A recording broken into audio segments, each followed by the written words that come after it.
চট্টগ্রামে অনেকগুলো বড় বড় কাজ এখনো বাকি। নির্বাচিত হলে সেগুলো করার সুযোগ হবে ইনশাআল্লাহ। এটা আমি খেদমত করতে চাই। প্রথমবার আমার অভিজ্ঞতা কম ছিল, তারপরে বড় কাজগুলো করছি আমি। আপনাদের এই রোডটাও ঠিক করছিলাম 20 বছর আগে। তো আজকে দেখলাম রাস্তা একেবারে স্মুথ। কি বলেন? নামলেই ঘুম আসে।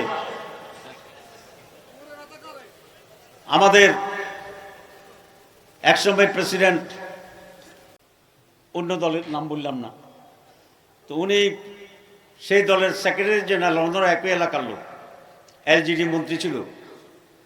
তো রাস্তাটা ভালোভাবে করে নাই। তো উনি বলতেন যে আমি পুরা গাড়িতে ঘুমাইতাম, তো হঠাৎ যখন ঘুম জেগে যেত তখন বুঝতাম যে আমি আমার এলাকায় আসছি। কারণ এলাকায় ঢুকলে রাস্তা খারাপ, ধাক্কা খাইয়া ঘুম জেগে যেত। এটা উনি পার্লামেন্টে বলেছিলেন। তো সেইটাই দেখলাম আজকে। আমি একটু কাজ করে আসতে চাইছিলাম স্মুথলি, সে কাজটা করি নাই, প্রয়োজন ছিল আমার।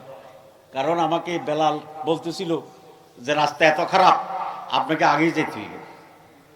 তো ওই জন্য ওই কাজটা রেখে এই আপনাদের এখানে চলে আসলাম আজকে, আলহামদুলিল্লাহ।